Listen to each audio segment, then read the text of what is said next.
Everywhere you look, happiness is marketed like a product.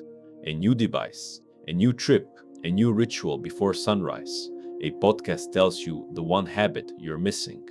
A banner ad insists joy lies behind a checkout button. A glossy feed strings smiles together until they look like proof. The pitch is simple. Happiness is out there, and with enough effort or money, you can bring it home. People learn the rhythm and march to it. Chase, grasp, enjoy briefly, feel the quiet fade, repeat. Years pass in this loop, and still the question remains, if the recipe is everywhere, why does the hunger stay? The Stoics would recognize our loop at a glance. Their world was not poor in temptations. Rome overflowed with spectacle and trade, with foods and fabrics and entertainments that dazzled then as ours do now.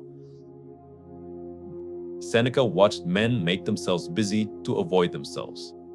Epictetus watched others mortgage their dignity for applause that died by nightfall. Marcus Aurelius, emperor over legions and laws, wrote private reminders that contentment lives in one's judgments, not in one's ornaments. Their verdict was not that happiness is impossible, but that we hunt it in the wrong place, in the volatility of fortune instead of in the firmness of character. We make a consistent mistake. We treat happiness like weather. When sun and mild air arrive, we say the day is good. When storms roll in, we say the good has vanished. Weather belongs to the sky. A life belongs to the soul. The Stoic proposal is that happiness, the real thing, is less a passing feeling and more a stable orientation, a way of standing in the world that does not topple when the wind changes. A passing pleasure can warm the surface, but only a trained character keeps the center steady. Pleasure is not the enemy. It is simply a poor architect, a sweet meal, a generous bonus, an unexpected evening of laughter. These are gifts, and the wise do not refuse gifts. But when you force pleasure to carry a weight it cannot bear, it buckles. The taste fades, the bonus becomes the new baseline, the laughter recedes into a photo you scroll past next week. The hedonic treadmill is not a theory, it is an itinerary. You ride, you enjoy, you adapt, you require more. What felt like ascent becomes a loop. The Stoics observe that the craving for more grows faster than the capacity for delight, so the net balance tips toward restlessness. Comfort makes a similar promise and keeps it even less. We imagine that removing friction will finally bring ease, as though life were a problem of ergonomics. But ease is not the same as strength, and without strength, small snags become catastrophes. A late bus, a curt email, a bill you did not expect. The mind untrained for resistance reads each as injustice. Seneca deliberately practiced roughness. Coarse clothes, simple food, a hard bed, not because he despised comfort, but because he refused to be owned by it. He would ask himself, "Is this what I feared?" and watch fear shrink when faced. Comfort can be a kindness. Attachment to comfort is a cage. Reputation glitters more than either. At first, attention feels like approval, and approval feels like love. And who doesn't want to be loved? You boast a success and the numbers climb. You boast again and notice how quickly they fall unless the spectacle grows. Soon, the phantom audience starts writing your script. You stop asking, "What is good?" and begin asking, "What will they like?" Marcus Aurelius labeled this slavery, the soul hired out by the hour to strangers. Attention is not worthless, but it is unstable. To anchor your joy to it is to sleep on ice. Beneath these disappointments sits a confusion about control. We behave as if happiness were a contract the world can sign when we negotiate skillfully. Choose the right career and coworkers will be reasonable. Choose the right partner, and love will be effortless. Manage your routines perfectly, and the body will never fail. Life answers with weather. Markets shake, people change, flesh wears out. Epictetus begins where the illusion ends. Some things are up to us, and some are not. Up to us are our judgments, choices, and efforts. Not up to us are other people, outcomes, and the timing of fortune. If you hang your well-being on the ladder, you hand your peace to chance.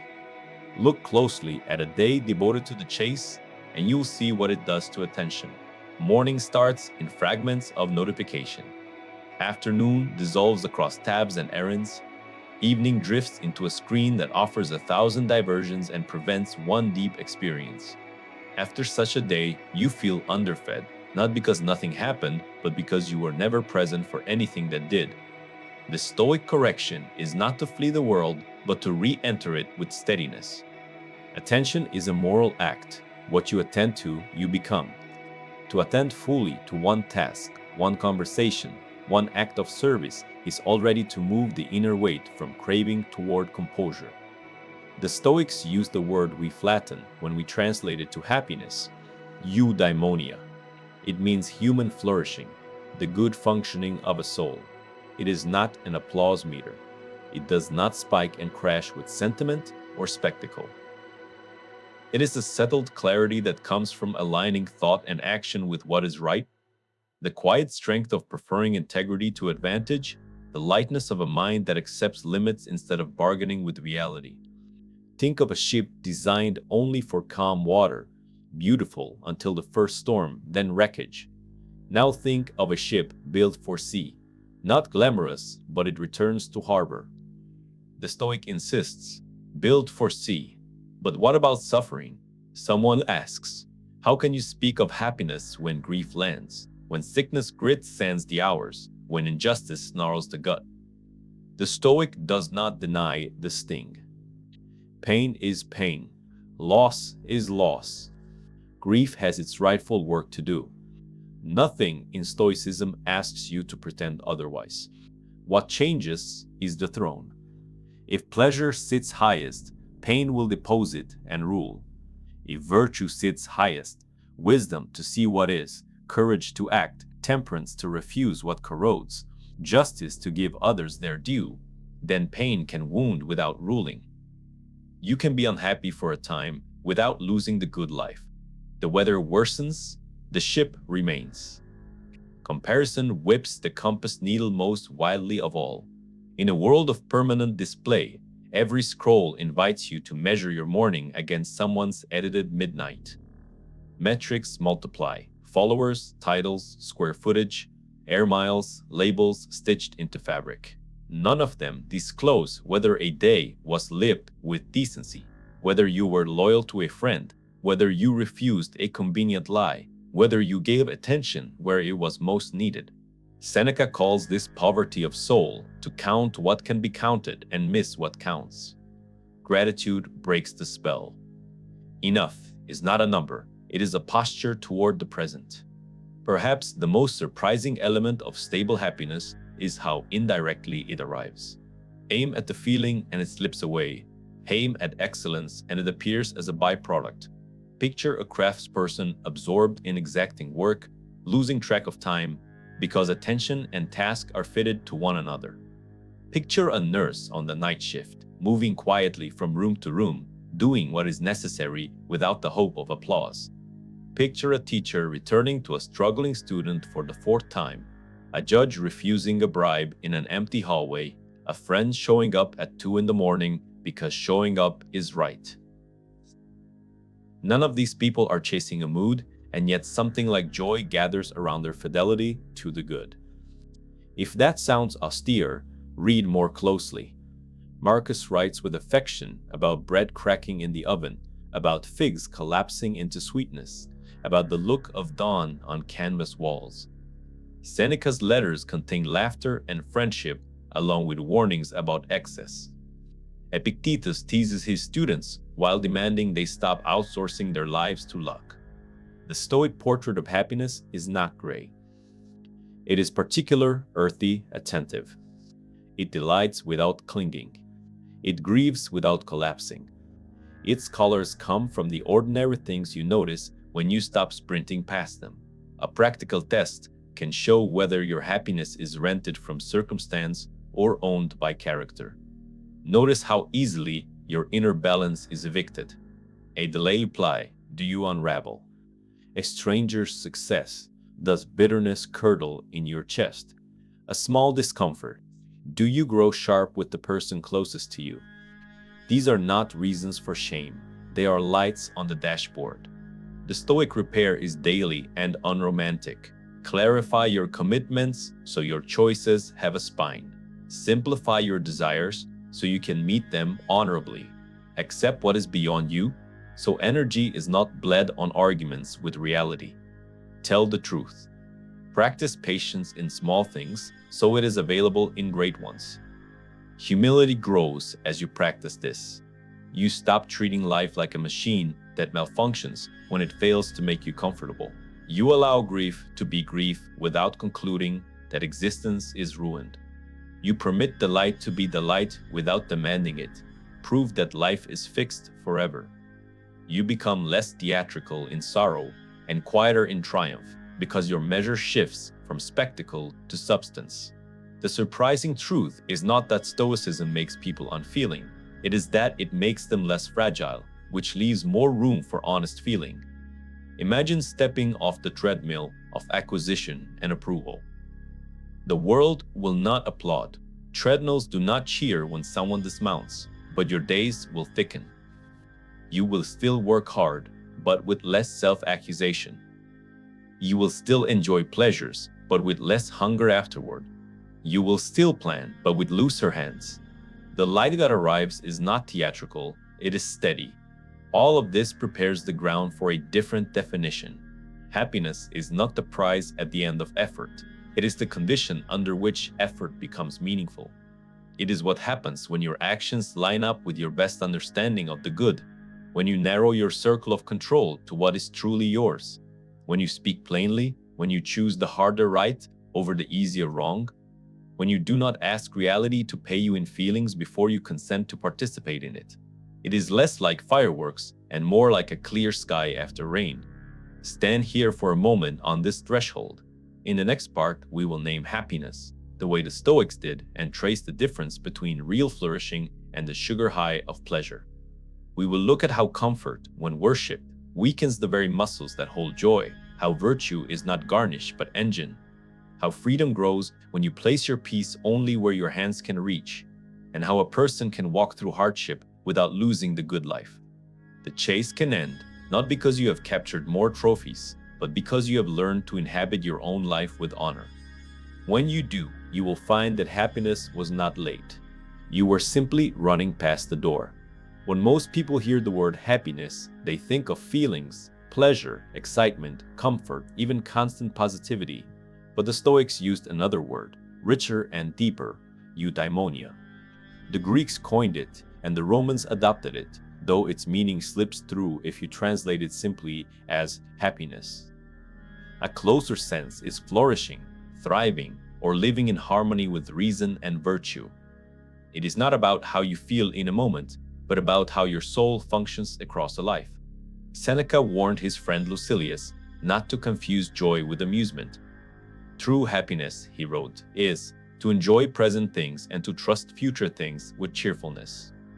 This wasn't a shallow optimism. It was an insistence that happiness lives in the present alignment of your mind with virtue, not in the pursuit of distractions that crowd out fear for a while. If joy comes only from a stage performance, a purchase, or a fleeting indulgence, then you are not happy, you are merely entertained. When the show ends, when the newness fades, when appetite returns, the emptiness resurfaces. Epictetus sharpened the point further. To him, the good life was not a matter of getting anything external at all. It was about distinguishing between what is up to us, our judgments, our choices, our will, and what is not. Happiness is the harmony of our choices with virtue, regardless of fortune. If the soul is disciplined, then nothing outside can enslave it. If the soul is disordered, then nothing outside can free it. Thus, a beggar who lives with wisdom may be happier than a king who lives in fear of losing his throne. Marcus Aurelius, who lived that paradox as emperor, wrote in his private meditations that the happiness of your life depends upon the quality of your thoughts. Here was a man draped in authority, wealth, armies, and still he placed happiness not in conquest or luxury, but in the inner state of mind. He returned again and again to the idea that the good life is a life lived in agreement with nature, using reason to live virtuously, fulfilling our role as rational and social beings. This alignment, not indulgence, not applause, not possessions, is what he called happiness. Notice how radical this is, especially compared to modern culture. We are told happiness is a product, a mood, a lifestyle that can be bought or curated. The Stoics say it is none of these. It is the condition of living in accordance with virtue. Everything else is secondary. Pleasures, comforts, successes. These may accompany happiness, but they are not happiness itself. They are preferred indifference, in Stoic language, things we may enjoy if fortune allows, but not the foundation of a good life. The Stoic redefinition flips the script entirely. Instead of asking, "What can I acquire to make me happy?" they ask, "Am I living rightly?" Instead of chasing moods, they chase virtue. Instead of seeking to manipulate the world into providing satisfaction, they focus on mastering their own judgments and actions. For them, happiness is not the absence of pain, but the presence of integrity. It is not constant pleasure, but constant alignment with what is true and good. This is why the Stoic life is both demanding and liberating. Demanding because it refuses shortcuts. You cannot simply buy, charm, or indulge your way into eudaimonia. You must train the soul daily, as an athlete trains the body, until virtue becomes steady, liberating, because once you see happiness as virtue in action, you are free from the endless chase. You no longer wait for fortune to deliver the right circumstances. You can be content in simplicity, resilient in hardship, and grateful in abundance, because your happiness does not hang from fortune's hook. The surprising truth about happiness, then, is that it is not a mood to pursue, but a condition to cultivate. The Stoics did not promise eternal smiles or unbroken comfort. They promised freedom, the ability to live well regardless of storms. And this freedom is the foundation of joy that endures longer than any passing pleasure. At first glance, it seems obvious that pleasure and comfort should bring happiness. A full stomach, a soft bed, a house warm in winter and cool in summer, the thrill of applause, the sweetness of indulgence. Who would deny the joy they offer? For this reason, most people devote their lives to acquiring them. They chase wealth because wealth buys comforts, and comforts promise happiness. They chase pleasures because pleasures feel like happiness, even if only for a moment. And yet, the Stoics, standing centuries before our modern age of abundance, warned with one voice, pleasure and comfort will betray you. Not because they are evil. The Stoics never denied the sweetness of a good meal, the delight of music, the warmth of companionship, or the convenience of luxury. They enjoyed such things when fortune provided them. But they saw with piercing clarity that when these become the foundation of life, they crumble under weight. A life built on pleasure collapses when pleasure fades. A soul built on comfort shatters when hardship comes. The betrayal is not in the pleasures themselves, but in our dependence upon them. Seneca compared pleasure to drinking salt water. The first sip seems to relieve thirst, but each swallow only deepens the craving. What begins as refreshment ends as torment. Think of the feast. The first bite delights, the second still satisfies, but the 10th or 20th dulls the senses. Soon indulgence turns to discomfort, and what promised joy leaves heaviness. The body can be filled, the appetite never. This is why those who live for pleasure always need more novelty, more stimulation, more intensity. And yet the increase only deepens the void. Epictetus warned his students bluntly. It is not he who drinks the most wine who is happy, but he who needs it least. The drunkard may laugh in the evening, but in the morning he is chained. The gambler may thrill at the turn of the dice, but soon he is restless without risk. The one who lives for entertainment grows bored when the spectacle pauses. Each becomes a slave, not because pleasure has power, but because their soul has handed it the keys. The betrayal is dependence. the promise that this will make you happy, ends in the demand that you cannot live without it. Comfort is subtler, but no less treacherous. We imagine that if we can smooth every inconvenience, secure every convenience, we will finally rest. But comfort does not strengthen, it weakens. The Stoics trained themselves deliberately against this softness. Seneca would sleep on the ground, wear coarse clothing, eat only bread and water, and then ask himself, "Is this what I feared?" He discovered that life stripped of luxuries was not unlivable. The practice did not make him despise comforts, but it freed him from fearing their loss. Comfort betrays because it breeds fragility. A person accustomed only to ease becomes outraged by the smallest difficulty. A late train ruined the day. A missing luxury feels like injustice. A small illness feels like catastrophe. Comfort narrows tolerance until life itself feels unbearable unless padded. As Marcus Aurelius observed, it is not things that disturb us, but our judgments about them. The judgment trained by luxury interprets every challenge as an offense. The result is not happiness, but perpetual irritation. Wealth is often pursued not only for pleasure, but for the comfort of security. If we have enough, we tell ourselves, we will be safe from misfortune. But the Stoics pointed out that fortune is by nature unstable. Empires collapse, markets fall, houses burn, bodies age. No sum of wealth has ever purchased immortality. To make happiness depend on what fortune can give is to make happiness hostage to what fortune can take. Marcus Aurelius ruled the greatest empire in the world, commanded armies, possessed riches beyond measure. Yet he wrote in his meditations, "All of this will quickly be covered over by the sands of time. Only virtue remains." He had seen emperors killed by conspiracies, fortunes erased by war, pleasures stolen by plague. If the emperor of Rome could not secure lasting comfort or pleasure, who can? The Stoic answer is clear: none can. And so happiness must be built where loss cannot reach. There is another betrayal hidden in comfort. It corrodes the very virtues that sustain a meaningful life. Courage is not needed when life is padded. Temperance is mocked when every appetite is indulged. Patience is atrophied when delays are rare. Gratitude vanishes when abundance is constant. The soul, softened by ease, loses the muscles that make it resilient.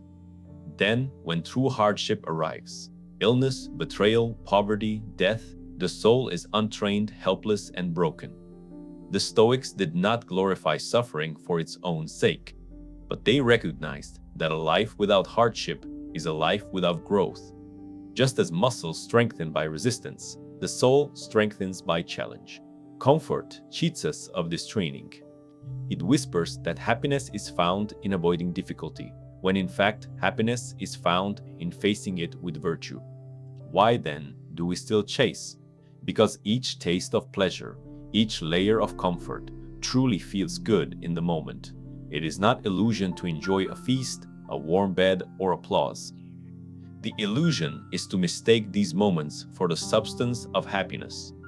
The craving for more arises naturally, and so we think more is the answer. But as Seneca noted, he who has made a fair compact with poverty is rich. The one who can say, "I have enough," is free. The one who always requires a little more is enslaved, even if surrounded by gold. Modern psychology echoes this Stoic insight in what is now called the hedonic treadmill. Each increase in pleasure quickly becomes the new baseline. A raise in salary excites for a month, then becomes normal. A new possession delights for a week, then gathers dust. The treadmill runs faster, but the runner never arrives. The Stoics diagnosed this centuries earlier. The pursuit of pleasure as happiness guarantees perpetual dissatisfaction. The Stoics did not demand we refuse pleasures or despise comforts. Their wisdom lies in learning to use them without being used by them, to enjoy wine but not require it, to rest in comfort, but remain able to endure its loss, to welcome applause without living for it, to see pleasures as gifts, not as necessities. This balance, gratitude without dependence, is freedom, and only the free soul can be truly happy. Epictetus said it best: freedom is not achieved by satisfying desires, but by eliminating the desire. He did not mean eliminating all joy, but eliminating the neediness that makes joy impossible. To sit at a feast and say, "This is pleasant, but I do not require it to live well," that is freedom. To lie in a warm bed and say, "This is welcome, but I could sleep on the ground if needed," that is strength. To hear applause and say, "This is sweet, but my worth does not depend on it," that is peace. Pleasure betrays because it cannot satisfy. Comfort betrays because it weakens. Wealth betrays because it cannot secure. Luxury betrays because it corrupts virtue. And dependence on all of these betrays because it places your happiness outside your control. The Stoics reveal the paradox: pleasure and comfort are sweetest when they are not required. When you cling to them, they decay. When you release them, they can be enjoyed freely. The man who can eat simply will savor a feast. The man who requires a feast will find even banquets empty. The woman who can endure hardship will treasure comfort without fear. The woman who requires comfort will be undone by the smallest hardship. This is why Stoic happiness is not opposed to pleasure, but beyond it. Pleasure is allowed, welcomed, even celebrated, but it is never the master. Comfort is received with gratitude, but never demanded as a condition of life. The betrayal ends the moment dependence ends. We are trained from childhood to think of happiness as a goal. Ask a student what they want in life, and they will often answer, "I just want to be happy." Ask a parent what they want for their child, and they will often respond the same. Happiness becomes the ultimate prize, the finish line of all our striving. Yet the Stoics insist that this is precisely why so many people never reach it. For happiness, they argue, is not a goal to be hunted, but a byproduct of something deeper. The more directly you chase it, the more it slips through your grasp. Consider the one who wakes each morning with the explicit mission of being happy. He measures every moment against that expectation. If the coffee is weak, his pursuit is interrupted. If the commute is long, the goal is delayed. If the people around him are unpleasant, the project fails. Soon he discovers that life, with all its frictions, rarely agrees to provide unbroken delight. The harder he grasps, the more he notices the absence of what he craves. In time, the very search becomes his misery. Marcus Aurelius observed this paradox when he reminded himself, "Do not hanker after what you do not have. Instead, reflect on the blessings you do possess, and remember how much they would be missed if they were not yours." In other words, happiness appears not when you demand it, but when you forget to demand it and live rightly in the present. The Stoics saw happiness as the shadow of virtue. Imagine a person walking steadily in the sun. The shadow follows naturally, but if he tries to chase the shadow itself, he looks foolish and never catches it. So it is with happiness. Live with wisdom, courage, temperance, and justice, and happiness follows unbidden. Pursue happiness as a feeling, and you run in circles, mistaking illusions for substance. Seneca wrote, "A happy life is one which is in accordance with its own nature."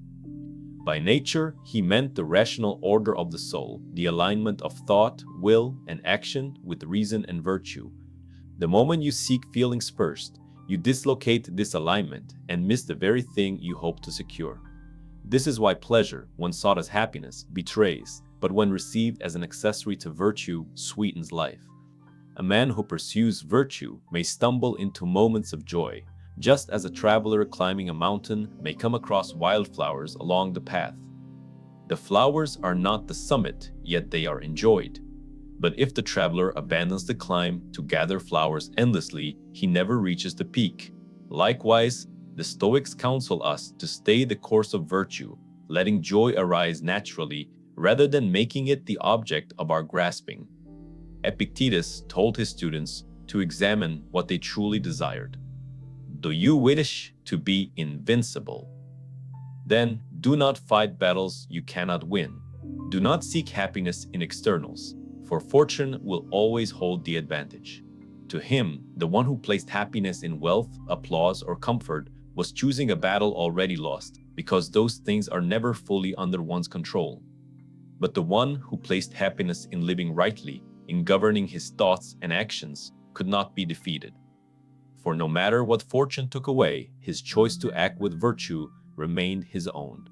That choice, exercised daily, bore the fruit of happiness as naturally as health follows training. Modern life often obscures this lesson by offering endless diversions that mimic happiness.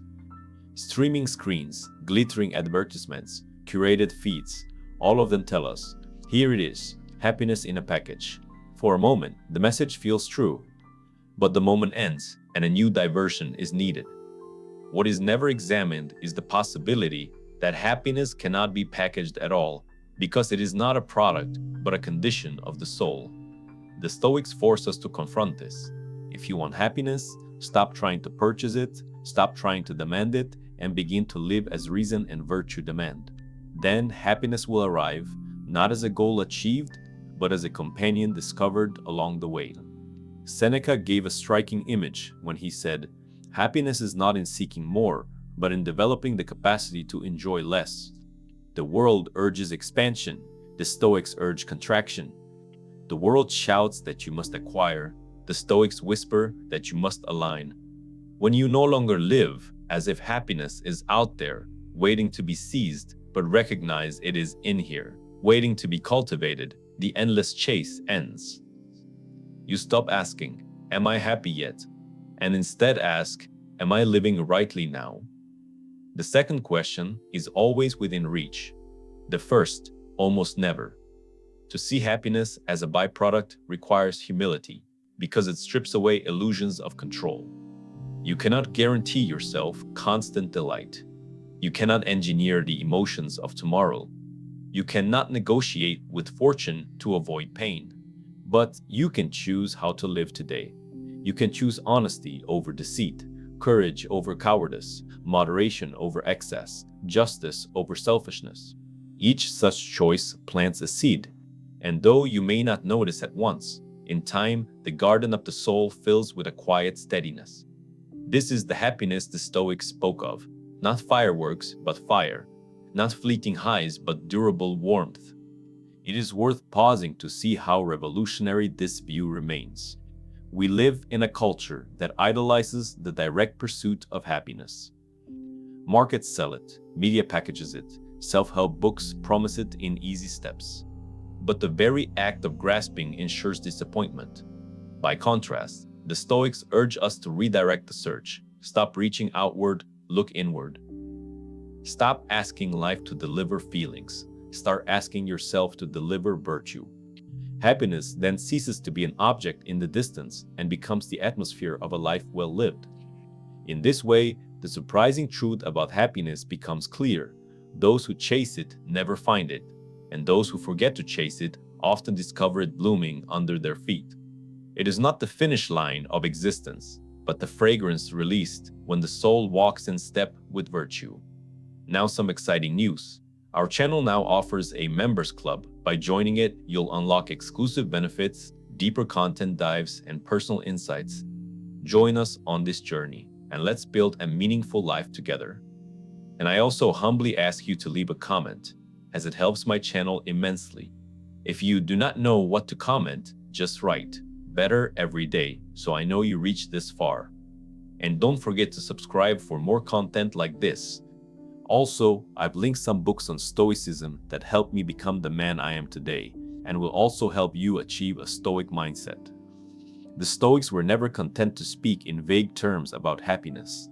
They knew that if one declares virtue is the path to happiness, the next question must be, what is virtue?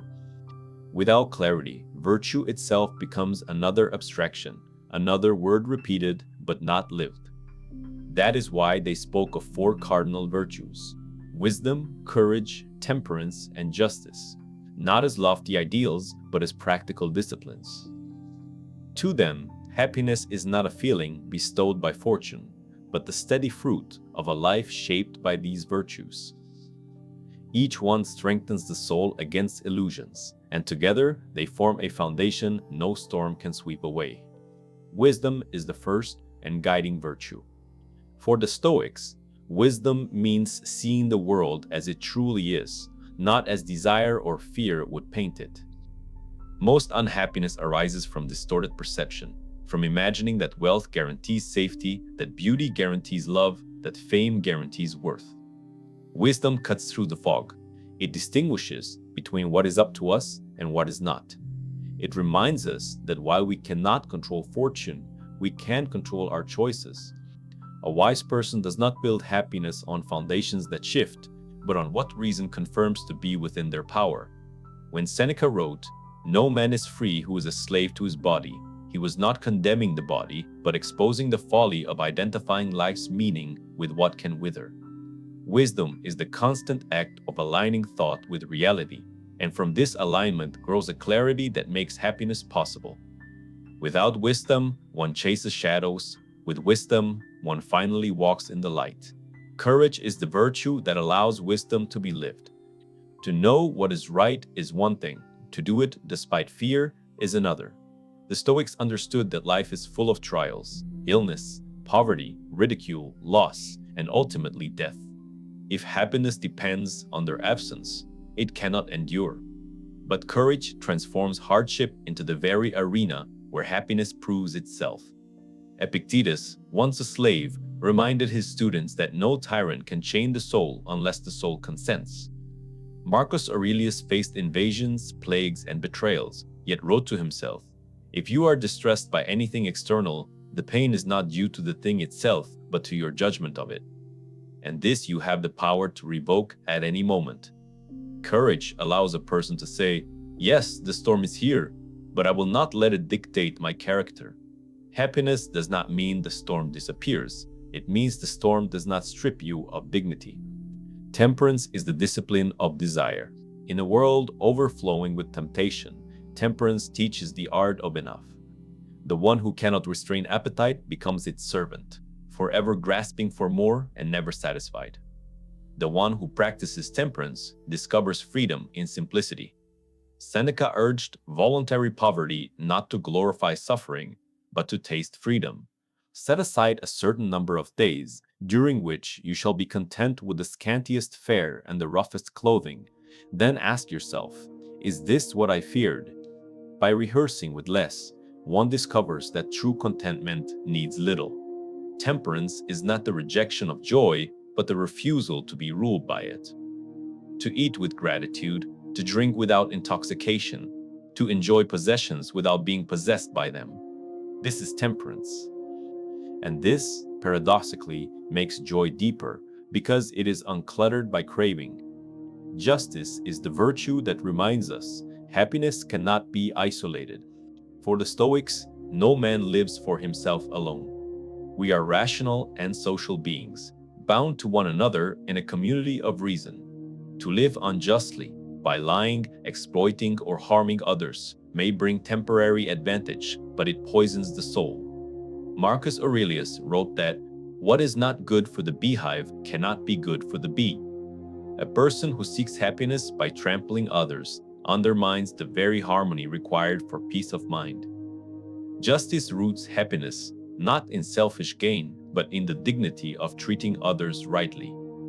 A clear conscience is lighter than any fortune, and a guilty conscience heavier than any chain. To live justly is to live without secret shame, and that freedom is one of the deepest forms of happiness. Together, these virtues interlock.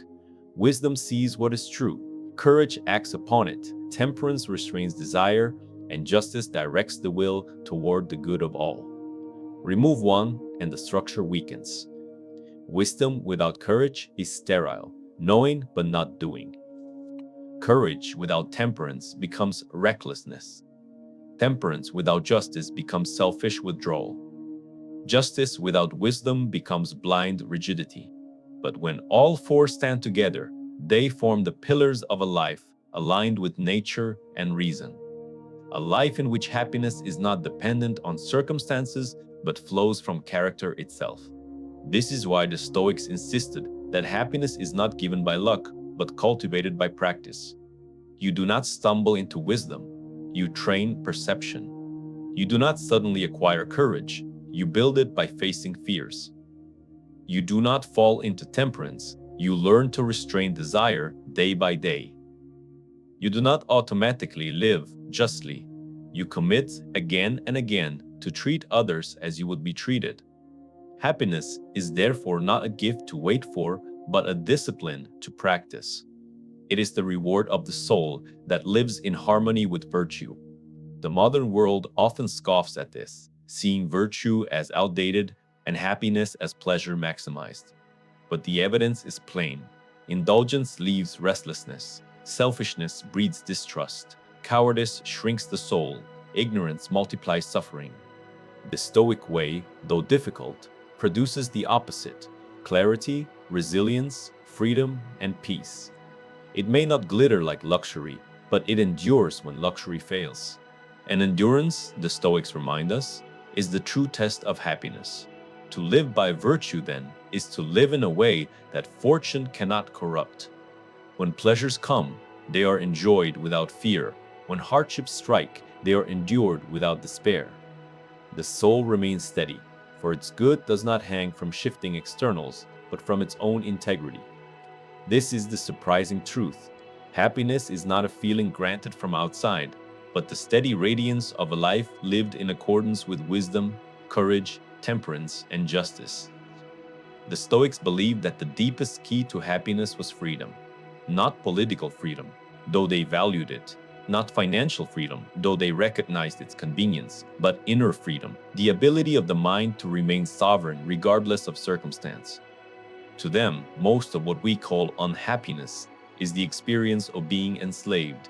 Enslaved by desires we cannot satisfy, by fears we cannot control, by the opinions of others, by the turns of fortune.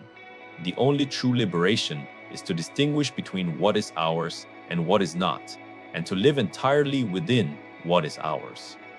Epictetus summed it in one sentence that still startles: "You may fetter my leg, but not even Zeus himself can overpower my will." This was no empty boast. Epictetus knew slavery firsthand. Born into bondage, beaten and humiliated, deprived of wealth and status, he had every reason to despair.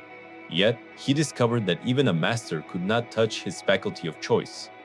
They could order his body, but not his judgments. They could punish his actions, but not his assent. By drawing a sharp line between what belonged to him and what did not, he built a fortress no tyrant could enter. That fortress the Stoics called the inner citadel. Within it, the soul is untouchable because it rests on what no external event can undo: one's own reason, one's own will, one's own alignment with virtue. Marcus Aurelius, Emperor of Rome, echoed this insight from the opposite extreme of fortune. He commanded legions, ruled provinces, enjoyed treasures brought from every corner of the empire. Yet he confessed to himself, night after night, that none of these were secure. He saw how emperors before him had been killed, betrayed, or forgotten. He knew his body was subject to sickness, his reign to conspiracy, his reputation to slander. The only thing that could not be stripped away was his mind's judgment. "You have power over your mind," he wrote, "not outside events. Realize this, and you will find strength." For Marcus, the throne itself was no refuge, but the citadel of reason was. The distinction between what is within our control and what is not is the cornerstone of Stoic freedom. Within our control are our opinions, our desires, our aversions, our choices. Beyond our control are wealth, status, health, reputation, the behavior of others, and ultimately life and death. Confuse these realms, and unhappiness is certain. Treat externals as if they were yours to command, and life becomes a constant disappointment. Treat internals as if they were not yours, and you surrender your dignity. But live within the line, Govern what is yours and accept what is not, and no fortune can enslave you. This does not mean indifference to the world. The Stoic does not withdraw into apathy, shrugging at every loss or refusing to care for anything beyond himself. He acts, works, loves, builds, and serves. But he does so with an understanding. Success is preferred, failure is to be endured, but neither defines his happiness. He seeks health but can endure illness. He values wealth but can endure poverty. He loves others deeply but accepts their freedom to change or depart.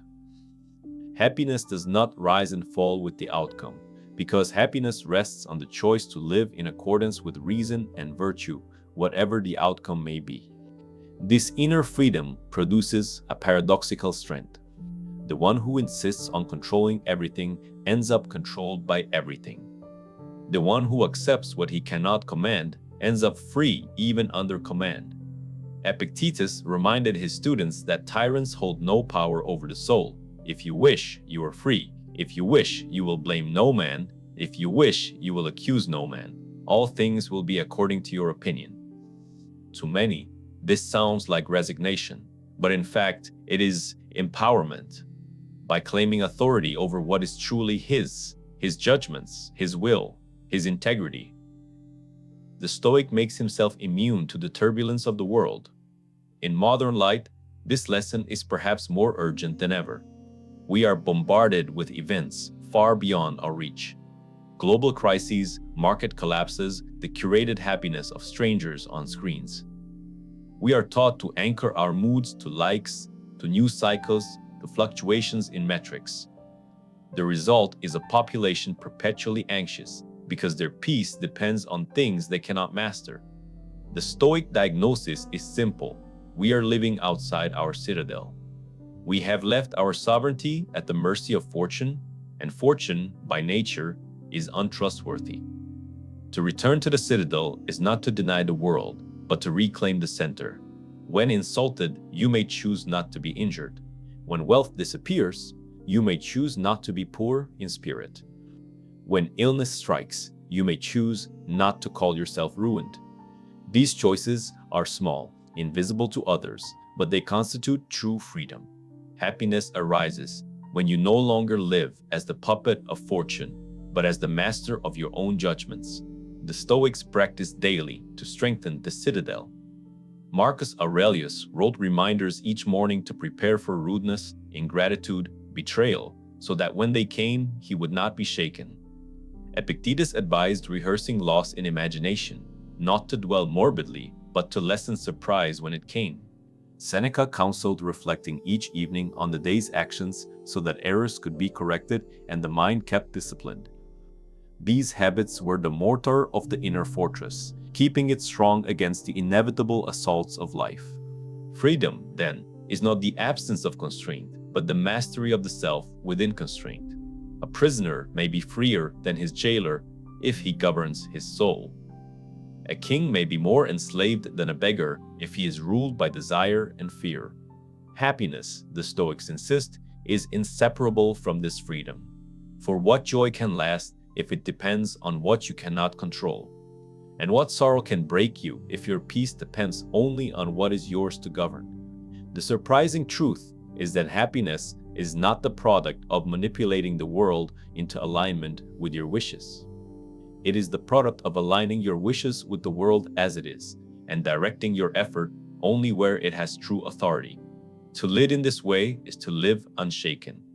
Fortune may batter the walls outside, but within the citadel, the soul remains sovereign, and in that sovereignty lies the unassailable ground of happiness. The search for happiness has filled libraries, launched industries, and shaped lives across centuries, and still most people feel it slipping through their fingers. The Stoics stand apart because they dare to tell us that our search itself is misguided. We chase feelings, but feelings are fleeting. We cling to comforts, but comforts are fragile. We worship pleasures, but pleasures betray. The surprising truth about happiness, they insist, is that it is not a destination reached by acquiring more, nor a mood manufactured by favorable circumstances. It is the steady result of living in accordance with virtue, governed by reason, anchored in what is within our control and willing to accept what is not. This truth is difficult to accept because it demands responsibility. If happiness were simply a gift of fortune, then when life goes poorly, we can blame chance. But if happiness depends on our judgments and choices, then the weight falls upon us. That weight, however, is also freedom. For if happiness depends on externals, then no one is safe. But if happiness depends on living rightly, then even the poorest, even the sick, even the exiled can be happy. Epictetus, once a slave, proved it. Marcus Aurelius, surrounded by power yet plagued by trials, proved it. Seneca, marked by wealth but also exile and threat of death, proved it. Each in their own way found happiness not in circumstances but in the citadel of the soul.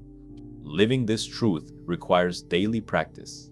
It means waking each morning and remembering, as Marcus did, that you will meet people who are rude, ungrateful, selfish, or dishonest, and choosing not to let their flaws dictate your character. It means pausing before anger and asking, as Epictetus urged, whether the thing that provokes you is really within your control, and if not, whether it deserves to disturb your peace. It means practicing temperance by enjoying pleasures without becoming their prisoner, practicing courage by doing what is right even when fear protests, practicing justice by remembering that your light is bound up with others, and practicing wisdom by distinguishing appearance from reality. These small acts, repeated daily, build the unshakable foundation of happiness. None of this eliminates hardship. The Stoics never promised a life without pain, loss, or injustice. What they promised was that such things need not ruin you. When grief comes, you can mourn without despair. When pain comes, you can endure without surrendering your dignity. When betrayal comes, you can forgive or at least refuse to let bitterness consume you. Happiness, in this sense, is not a perpetual smile, but the calm strength of a soul aligned with virtue, whatever fortune may send. In the end, the Stoics teach us to stop asking life to be easier and to start asking ourselves to be stronger. They teach us to see pleasure as a gift, but not a foundation, comfort as a blessing, but not a necessity, fortune as a companion, but never a master. They remind us that the most precious goods, integrity, wisdom, courage, justice, are available to all, regardless of wealth, status, or circumstance. And they show us that the joy that flows from such goods is deeper, steadier, and more reliable than anything bought or borrowed from the world. So the surprising truth about happiness is this: it is not found where the world tells you to look. It is not hidden in possessions or applause or ease. It is already within you, waiting to be cultivated through virtue and discipline.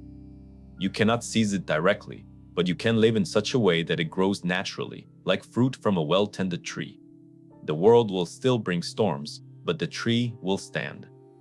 The body will age, fortunes will rise and fall, but the soul will remain steady. And in that steadiness is a joy that no betrayal of fortune can erase. Now, if any part of this message has been helpful to you, leave us your like and comment, helping the algorithm recommend it to someone who needs it at this time. Don't forget to subscribe so you don't miss new videos. And if you look through the videos we've already uploaded, you're sure to find something to take with you. Have a good day.